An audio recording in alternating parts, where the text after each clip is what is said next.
Bonjour et bienvenue pour cette émission spéciale consacrée à Somme numérique. Savez-vous que d'ici 2024, dans le département de la Somme, ça sera fibré? Ça veut dire que tous les habitants seront raccordables. Et oui, on reviendra sur cette notion. Et on en parle avec mes invités. Margot Delettré, vice-présidente d'Amiens Métropole. Vous allez bien? Bonjour Anne-Charlotte, merci, très bien. Philippe Varlet, en face de vous, président de Somme Numérique. Bonjour Anne-Charlotte. Laurent Parcier, vice-président de Somme Numérique également. Et Didier Blondin, directeur de Covage Somme. Merci à tous les quatre d'être avec nous. On va évoquer évidemment ce réseau et ce raccordement à la fibre. On va parler des solutions que vous proposez, on va parler des usages évidemment. Mais avant ça, il faudrait peut-être quand même définir ce que c'est que Somme Numérique. Philippe Varlet, je me tourne vers vous. Si vous deviez me définir ce que c'est, dites-nous. Alors, Somme Numérique est un syndicat mixte qui est en fait dont les adhérents sont les EPCI, les communautés de communes en fait de la Somme, toutes les communautés de communes de la Somme, Amiens Métropole et le département, le conseil départemental de la Somme. Environ la représentativité au niveau des votes, c'est un tiers. Voilà, donc c'est très bien réparti. Et d'ailleurs, les vice-présidents qui sont ici représentent l'une Amiens Métropole et l'autre les EPCI et moi le département. Donc vous voyez, même au niveau du bureau, on est bien répartis. Donc, alors les compétences de Somme Numérique historiques, c'est Somme Numérique, au départ, avait été créé entre le service informatique du département et le service informatique d'Amiens pour mutualiser un certain nombre de choses. Et de mutualisation en mutualisation, en fait, on en est venu à faire deux grandes compétences. Les usages pour nos communes. Alors nos clients, ce sont les communes des EPCI. Ce sont les EPCI adhérents, mais nos clients, ce sont les communes en vérité. Donc on a toute la partie usage et depuis quelques années, on a la partie déploiement du réseau fibre. Et c'est une particularité de Somme Numérique, c'est que généralement dans les départements, on a deux structures différentes une déploie la fibre et l'autre s'occupe des usages. Dans la Somme, c'est comme ça. On a la même structure avec deux parties différentes, donc deux vice-présidents. Donc, je me tourne vers vous, Laurent Parcier. Vous êtes vice-président en charge des réseaux, vous, de Somme Numérique. Dites-moi un petit peu justement. Alors, on dit les réseaux, parce que finalement, le réseau de la fibre, alors il n'est pas complètement réalisé encore. Il y a des objectifs. Objectif 2024, c'est bien ça? 2024 pour l'ensemble du territoire de la Somme. Donc, il y a déjà une première partie, un premier déploiement qui a été réalisé sur deux secteurs, le Vimeux et Flixecourt-Vignacourt. Et est en cours depuis 2020 le reste du département qui avance, qui est à peu près à moitié de réalisation, pour lequel nous déployons la fibre jusque chez l'habitant, enfin pas tout à fait chez l'habitant, sur le poteau en face de chez lui. C'est vrai, vous allez jusqu'à la rue et ensuite c'est Covage. Alors, Monsieur Blondin, vous êtes avec nous également, qui prend le relais. On va en parler dans un instant. Avant ça, je vous propose de découvrir en images comment ça se passe un raccordement à la fibre chez un particulier. Frédéric Touchard nous explique tout ça. Le déploiement de la fibre optique se poursuit dans le département de la Somme. C'est le cas par exemple à Gézincourt, à proximité de Doulan, un projet porté par le syndicat mixte Somme Numérique. Donc Somme Numérique construit le réseau avec deux entreprises partenaires. Et une fois que le réseau est construit dans la partie domaine public, en fait, il nous donne ce réseau à Covage, qui a été choisi dans le cadre d'une délégation de service public sur appel d'offres. Et Covage a pour rôle de commercialiser en fait l'ensemble des prises aux opérateurs de services et de réaliser l'exploitation et la maintenance de ce réseau.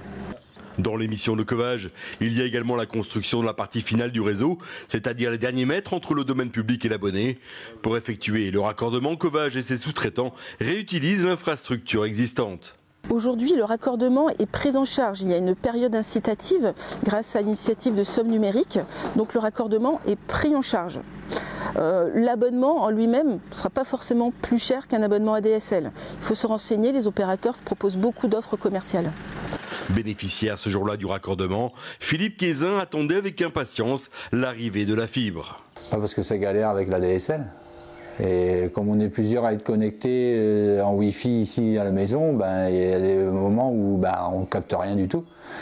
Donc c'est un inconvénient pour les recherches, ça a été un inconvénient là, pour les devoirs à la maison. Et même pour ma femme travailler, c'était devenu un inconvénient. Rien que ce week-end, on mettait plus de 2 minutes à se connecter à une page. Alors le choix est vite fait. Hein. L'arrivée de la fibre optique va donc changer les habitudes de connexion de la famille Cayzin. Donc la fibre optique va multiplier les vitesses de connexion, les usages, mais également l'offre en matière d'opérateurs. C'est-à-dire que de 4 opérateurs, les habitants vont pouvoir bénéficier de 9 opérateurs. Pour savoir si vous êtes également éligible à la fibre, il suffit d'aller sur le site covage.com ou sur celui de votre opérateur et de renseigner votre adresse. Et oui, cet habitant très content évidemment d'avoir la fibre, ça change la vie, ça change les usages, surtout dans cette période assez compliquée où beaucoup de gens sont en télétravail. On l'a bien compris, vous intervenez Somme Numérique jusqu'au poteau, jusqu'à la rue finalement, et ensuite c'est Covage qui prend le relais. Dans un instant, Didier Blondin, on reviendra avec vous sur votre activité. Juste avant ça, comment on fait ce réseau? Tout est organisé, tout est planifié, les objectifs sont chiffrés, c'est bien ça, Laurent Parsi? Alors le réseau, c'est une gigantesque toile d'araignée, donc on passe d'abord par un nœud de raccordement optique, ensuite par des petits boîtiers, et en fait on va vers chez l'habitant pour arriver avec une fibre chez chaque habitant, dans chaque habitation. Ça correspond 60 000 prises qui avaient été déployées la première fois, et là 150 000 prises. C'est quand même pas rien. Il faut quand même faire. J'aime bien faire l'analogie avec le téléphone. Le téléphone a mis plusieurs dizaines d'années à se déployer. Nous, on va arriver à faire ça, là, ça va très vite. Moins de 10 ans. Voilà. Donc voilà comment ça se présente, quoi, en fait. D'accord. En tout, ce sera 240 000 prises, c'est bien ça? Oui, c'est ça. 240 000 prises. Et donc, dans les communes les plus reculées aussi, donc la ferme isolée sera aussi fibrée. Ça, c'est important. C'est la vocation de Somme Numérique, justement. Les pouvoirs publics sont intervenus pour dire il faut quand même la fibre, l'amener à tout le monde.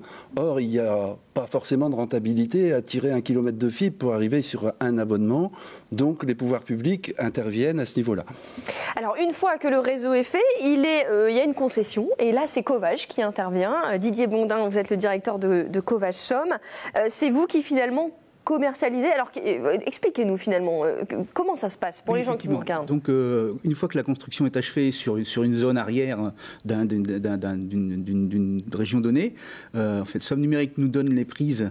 On appelle ça en affermage, puisque nous sommes fermiers du réseau. Nous ne sommes pas propriétaires du réseau, mais nous sommes le fermier de ce réseau. Et en fait, nous, dans cette mission en fait, qui nous est confiée, nous devons exploiter ce réseau, le maintenir sur les années qui viennent, mais également, bien sûr, réaliser les raccordements qui sont commandés par les opérateurs qui eux-mêmes proposent les services à l'abonné et aux usagers. Ça veut dire que vous, de la rue jusqu'au salon de Monsieur Dupont, c'est vous qui installez cette fibre? C'est nous qui installons cette fibre. Alors on a un vrai écosystème qui a été bâti industriel au niveau national, et il y a un modèle qui s'est mis en place avec effectivement différents acteurs. On a la chance aujourd'hui sur le territoire samarien d'avoir les 4 grands opérateurs qui sont là et qui ont été là très rapidement, et ça effectivement grâce aux efforts de Somme Numérique. Ça c'est une chance. Les grands opérateurs sont là, ce n'est pas le cas dans tous les réseaux d'initiative publique de France. Et nous avons également donc, un certain nombre de partenaires opérateurs alternatifs qui sont là depuis le début, au nombre de 5. Et donc ces opérateurs-là nous passent des commandes pour faire le raccordement. Et donc les grands opérateurs, eux, choisissent leurs sous-traitants. Et pour le cas des autres opérateurs, ce sont nos sous-traitants, nos propres sous-traitants de Covage qui sont maîtres de ce raccordement. On a quelques chiffres à donner là aussi, parce qu'on parlait de 240 000 prises. Donc vous, c'est... Bien sûr. Alors aujourd'hui, donc, nous, on a pris en exploitation aujourd'hui 70 000 prises. D'accord.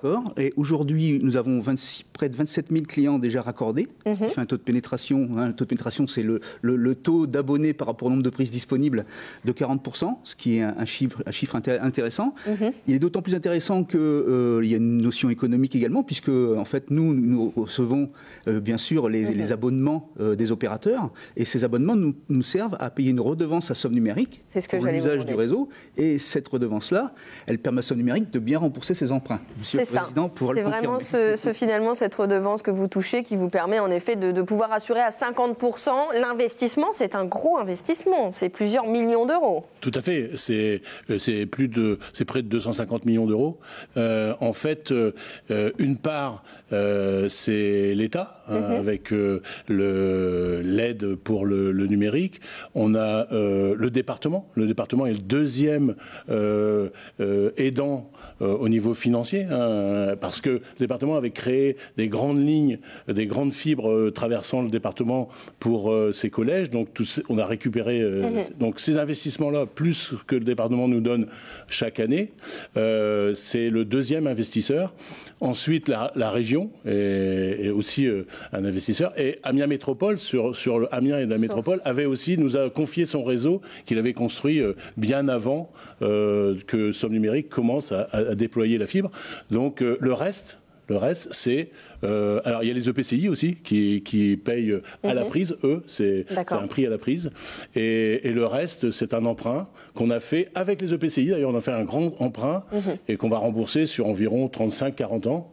Parce que la fibre, ça va durer quand même un moment. Bien sûr. Oui, parce qu'une fois que le réseau sera déployé, évidemment, les gens sont raccordables. Et donc, il faut évidemment faire appel à un opérateur pour ensuite être raccordé et profiter de tous les bénéfices de la fibre. On parlait de ce raccordement au réseau. C'est l'une des compétences de Somme Numérique. Il y en a d'autres, évidemment. Vous développez les usages. C'est très important, surtout en période de crise.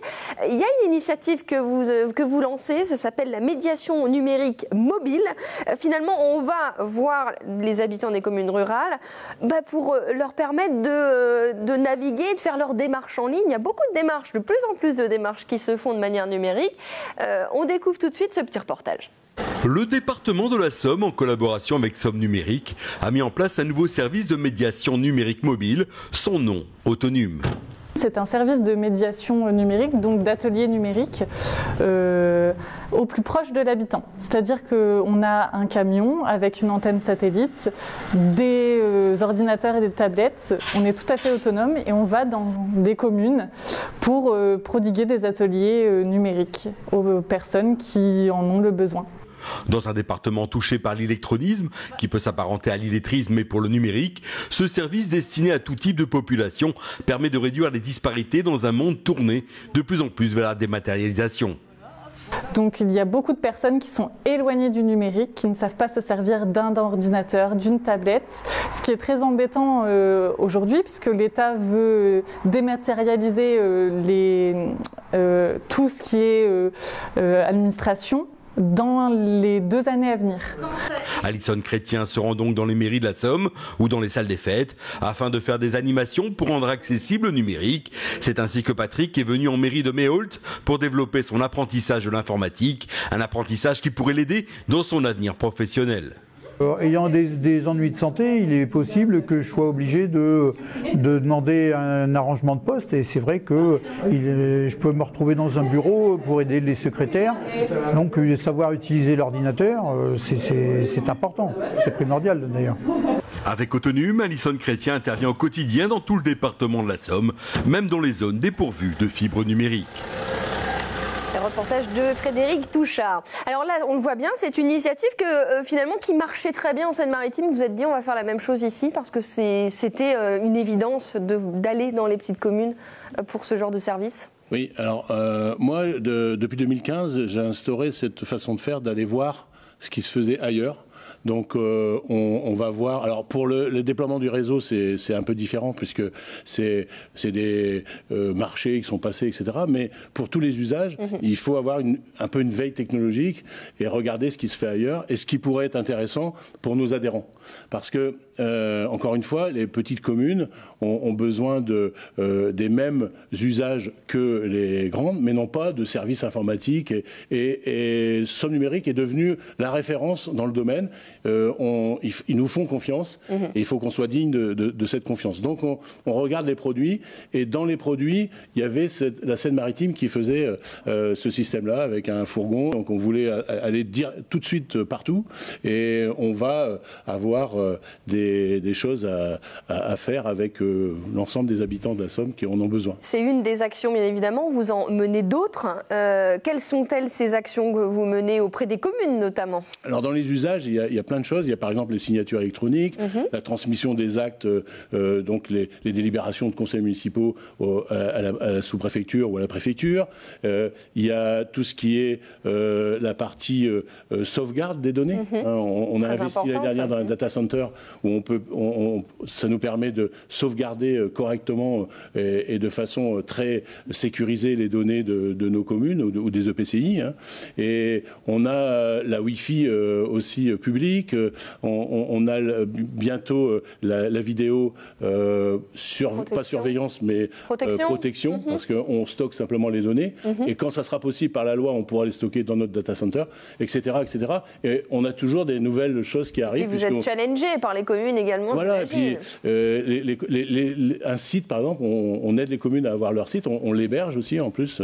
Voilà, donc tout ça, c'est des choses que, en fait, on aide les communes à avoir un service. Le service informatique, on est une collectivité de services informatiques, c'est ça. En fait, de services numériques. Margot Delettré, vous représentez Amiens Métropole. On parle de dématérialisation. Alors Amiens Métropole a déjà démarré évidemment cette dématérialisation il y a un moment. Pour autant, tout ça s'est accéléré, j'imagine. Donc c'est hyper utile d'avoir des services comme cela. Oui, absolument. L'objectif, il a été pendant la crise sanitaire d'éviter aux habitants de se déplacer et donc de pouvoir effectuer ces démarches en un clic.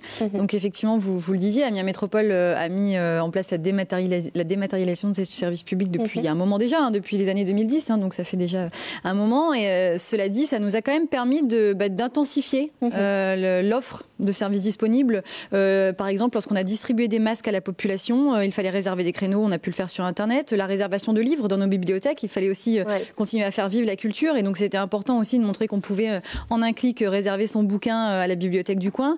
Voilà, on a eu tout un tas de services comme ça qui ont été utiles aux habitants dans l'objectif en tout cas de ne pas se déplacer. Donc, en fait, la crise a eu cet effet levier. Même si ça existait déjà, elle a eu cet effet levier tout le temps. Et c'était important pour les collectivités.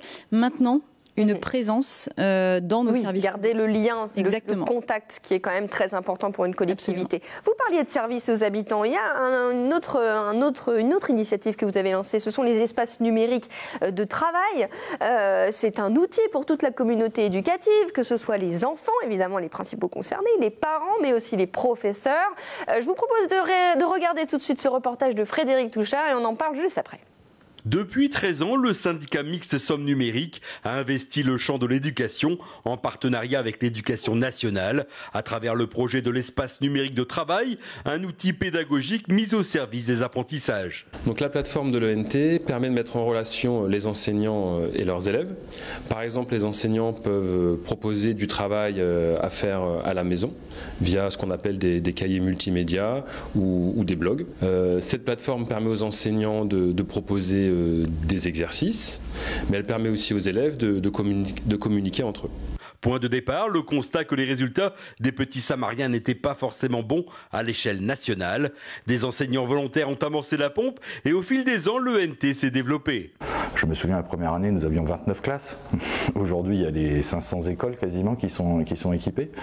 Mais l'idée aussi, c'était d'avoir un outil commun sur l'ensemble du territoire pour gommer les disparités potentielles entre des collectivités dites riches et les petites collectivités rurales, parce qu'il y a 780 communes dans la Somme. C'est que les petits Samariens aient accès aux mêmes outils, où qu'ils soient sur le département. Emploi du temps, exercice, cours à distance et liaison avec les parents et entre élèves, l'espace numérique de travail a trouvé sa place et avec le confinement, le nombre des connexions a monté de façon exponentielle. Le confinement a démultiplié les usages, mais ce que nous avons pu observer avec l'éducation nationale et l'éditeur, c'est qu'à la rentrée de septembre, comme nous étions après le confinement, c'est que les usages ont perduré. Papa de 2 enfants, Pascal Bouchard, est devenu un usager quotidien de l'ENT. C'est le réflexe quand des fois on a 5 minutes dans la journée de dire tiens, on va regarder ce que les enfants font, est-ce qu'il n'y a pas un message, est-ce qu'il n'y a pas des notes. D'ailleurs, quand l'application ne fonctionne pas ou quand le portable bloque, bah oui, on est vite coincé, quoi. Et Somme Numérique a l'ambition de développer encore plus l'espace numérique de travail et réduire la fracture numérique. Le dispositif se tourne désormais vers les établissements spécialisés comme les IME et les ITEP. Des espaces numériques de travail qui sont tombés à point nommé dans ce contexte, Margot Delettré, quand même.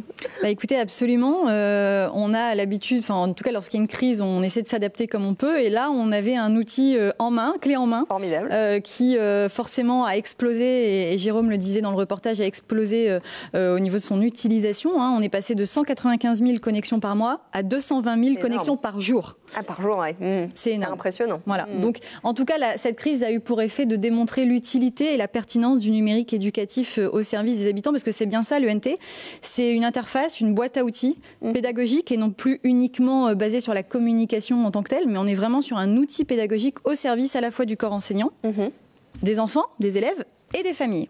C'est-à-dire qu'on partage finalement les documents, on partage les dessins des petits loulous qui sont à l'école maternelle, on partage tout ça à travers cette boîte à outils. Oui, c'est exactement ça. On partage, on en parlait justement tout à l'heure avec le président de Somme Numérique, on partage donc les dessins des plus petits ou les photos des cours de gym ou de motricité. Pour les parents, c'est hyper important. Enfin, en tout cas, on sait quand on est parent qu'on a envie de voir ce que font nos petits à l'école quand ils ne sont pas à nos côtés. Et puis, c'est aussi l'occasion, alors soit d'avoir on a aussi des murs d'expression numérique, on a des paperboards, on a donc la messagerie, la fameuse messagerie avec, et c'est tout aussi le modèle de l'ENT qui fait qu'on est un modèle unique en France, c'est qu'en fait, on a un code d'accès quand vous êtes petit que vous gardez jusqu'au lycée aujourd'hui. Oui, donc on garde tout le temps le même code. Exactement, et donc c'est vraiment un outil ultra efficace pour les enfants et pour les familles. Qui suit le parcours scolaire dans son intégralité. Absolument. Et ça évite aussi évidemment le papier. Alors c'est une autre problématique, mais c'est vrai que ça aussi c'est important. Ben oui, quand on voit le poids du cartable aujourd'hui et qu'on peut partager des documents sans les imprimer, en plus c'est bon pour la planète. Donc c'est un outil qui en tout cas est tout bénéfique. On n'est pas sur du numérique à tout va ou du numérique à gogo, on est bien sur du numérique utile pour les familles, pour les enfants. Pour le corps enseignant, le corps enseignant nous disait là les retours que nous avons pu avoir d'après-crise, en tout cas d'après-confinement. Il nous disait que à la fois donc pour les familles, en fait, ça avait eu un effet bénéfique parce que les familles s'intéressaient encore plus à la scolarité de leur enfant. Et puis, ça a aussi démontré un peu l'autonomie, enfin, la possibilité pour les jeunes de s'impliquer encore plus. Donc, l'autonomie, la confiance en soi, le fait de pouvoir s'exprimer et de s'adresser à son professeur. Donc, parfois, de mettre les mots qui vont bien dans un mail, c'est pas forcément chose facile, mais en tout cas, voilà, ils ont fait cet effort et ça s'est plutôt très bien passé. Un impact très satisfaisant, évidemment. On le comprend. La prochaine étape, c'est évidemment, on le disait dans le reportage, c'est d'équiper les écoles, peut-être les IME, les écoles un peu spécialisées, les écoles privées aussi, c'est vraiment ça. Hein. Alors en fait, si vous voulez, on a aujourd'hui effectivement c'est une expression que j'emploie rarement, mais quelques trous dans la raquette. Quand vous regardez un enfant qui a un handicap psychomoteur ou un handicap physique et qui ne relève pas aujourd'hui d'une structure qui dépend de l'éducation nationale, il n'a pas encore accès. Voilà, exactement. Et donc nous, on se doit en tant que service public, parce qu'on touche aujourd'hui 35% de la population samarienne, on se doit aujourd'hui d'avoir ce service pour tout le monde et pour tous les jeunes sans distinction. Bon, on l'a bien compris, les ENT, vraiment une belle solution qui a prouvé son efficacité pendant cette crise sanitaire et c'est pas fini. Donc bon, Philippe Barlet, en conclusion, on a bien compris des usages qui se développent évidemment en fonction des besoins et puis un écosystème qui se crée autour de vous. Vous faites contribuer pas mal d'entreprises autour de vous aussi. Tout à fait. Déjà, on crée de l'activité dans le département, c'est sûr. Hein. Les millions qu'on a cités tout à l'heure, elles vont à des entreprises locales, même si les sièges ne sont pas ici dans la Somme, mais en tout cas, les entreprises ont toutes des agences locales et des recrutements locaux. Je voulais dire que ceux qui construisent le réseau aujourd'hui ont des clauses d'insertion. Donc, ils ont des gens en insertion. Et en tant qu'avec Margot, conseillers départementaux, on est très attachés à ces clauses d'insertion. Ça fonctionne très bien. Ce que je voulais dire aussi, c'est que aujourd'hui, on a des services qui sont pour les Samariens, mais au départ c'était pour les collectivités et on a aussi des services aux entreprises parce que la fibre, je dis souvent, on dépense pas autant d'argent et on dépense pas de l'énergie pour que les enfants jouent plus vite avec leurs jeux vidéo. Il y a aussi des entreprises derrière, des entreprises rurales, des entreprises, les fermes, etc. Enfin, tous les indépendants qui travaillent dans la ruralité peuvent bénéficier de cette fibre avec des systèmes conçus pour eux, avec des sécurités supplémentaires par rapport aux habitants.